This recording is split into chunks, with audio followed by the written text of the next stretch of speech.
Hello, YouTube.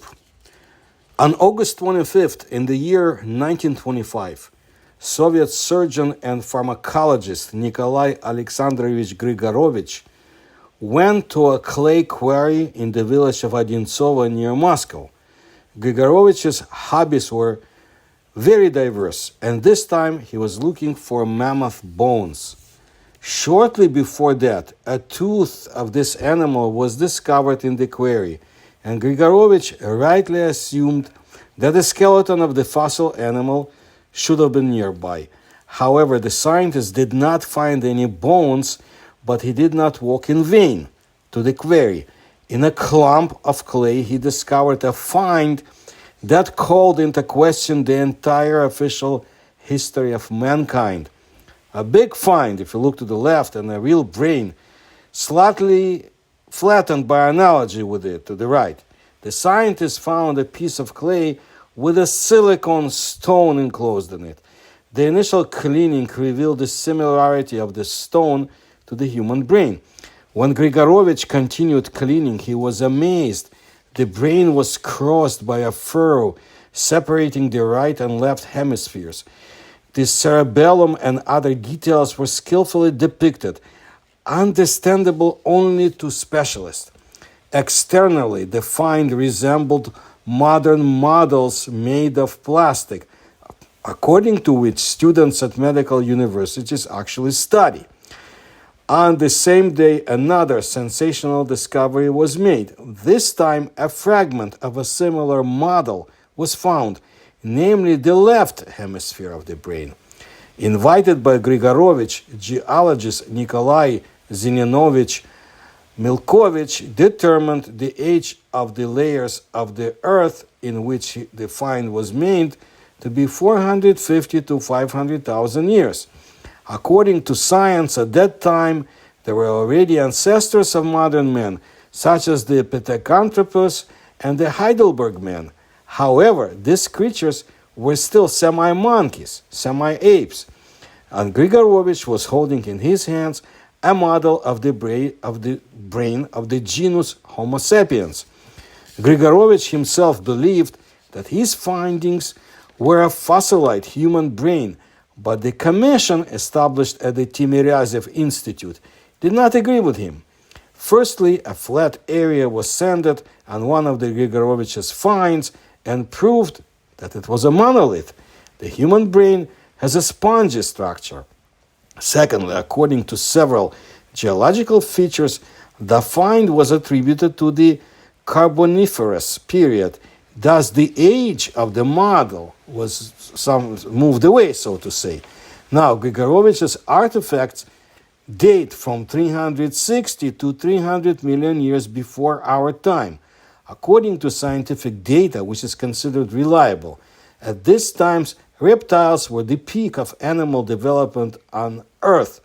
Even lizards had not yet appeared. The commission failed to explain how Grigorovich's models were formed and attributed them to be a game of nature. The idea that there might really be a study or a tutorial or educational tool in front of them made with great knowledge and skill did not occur to any of the members of the commission at that time. Grigorovich's find is not the only artifact that does not fit into any scientific theories. Traces of man in the literal sense and evidence of his vital activity are regularly found in the most unsuitable geological structures for them. And since a scientist who dared to suggest that at that unimaginably distant time, when even reptiles did not yet really exist, any brains could exist at all, well, that scientist would have been immediately sent to a mental asylum. So geologists concluded that the Odintsovo finds were lusus naturae, or a game of nature. That is, in the limestone of the Carboniferous Sea, by the will of blind chance, a stone was formed. Well, like two drops of water, similar to a human brain. And you know what? It happened twice, right? Absurd? but even the ancient Latins used to say, credo quia absurdum, I believe, because it is absurd. And another nonsense.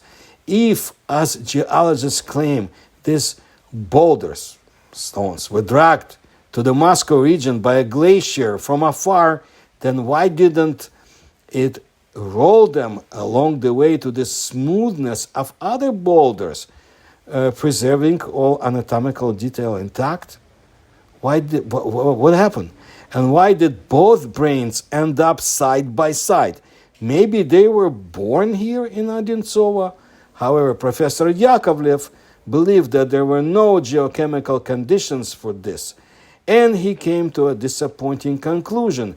Dr. Grigorovich's findings should be recognized as concretions in which lusus naturae manifested itself in such a bizarre form. But if anatomists prove their identity with the human brain, then geologists will have to recognize in them a new miracle of nature, for which we are currently unable to find an explanation. The big brain had to be examined and described by Grigorovich himself and the anatomy teacher of the first Moscow State University, who soon became a professor, worked very scrupulously on the small one. The doctors concluded that in both finds we have copies of the human brain that have come down to us from prehistoric epochs, which they were subjected to the process of penetration with silica. But it was very difficult to explain how the brain substance could be replaced by silica. This silicification or silicification is a well-known process. There are a lot of fossil worms and flowers in museums consisting of solid silicon. But the opponents of our researchers objected that the brain substance is very unstable, decomposes quickly, and silicification takes millennia. It is a pity that due to an almost interrupted contact with the rest of the scientific world, we're talking about communist Russia, of course, they did not have the opportunity to get acquainted with the notes of the South African anatomist Raymond Dart, published in the journal or magazine Nature in February and September 1925. He described a limestone cast of the brain, and the convolutions and furrows of the brain blood vessels were clearly visible on the surface of the stone. Of course, limestone is not flint, but the important thing is that it turns out the brain can keep its shape for as long as it takes to petrify. Dart was lucky. In the same breed, skull bones were found that perfectly covered the cast, and his discovery, and the genus Australopithecus was discovered, had to wait only 22 years for recognition. And if these are dummies or mock-ups, the conclusion of the doctors were questioned by another experiment. On one of Grigorovich's finds, a flat platform was sanded. The researchers found that the furrows and convolutions dot only the surface of the silicon brain, and then there is a monolith. Therefore, they decided that before them was a game of nature. And no one even dared to suggest that these artifacts may be of artificial origin. Let's say that this is a cast from a real brain, similar to the dummy or mock-up used by scientists themselves, comparing the Odintsovo cobblestone with the brain of a modern person. But who could have made such a dummy or a mock-up in the Paleozoic? There are a lot of traces and artifacts similar to Odintsovo, and most of them are ignored by science because their existence does not fit into any scientific theory and violates the usual picture of the world that is being fed to us. Therefore, Grigorovich's Odintsovo finds are safely forgotten. Now they are stored in the archives or the funds of the Museum of History and Reconstruction of Moscow, the Museum of Moscow, as it's called today. They changed the name.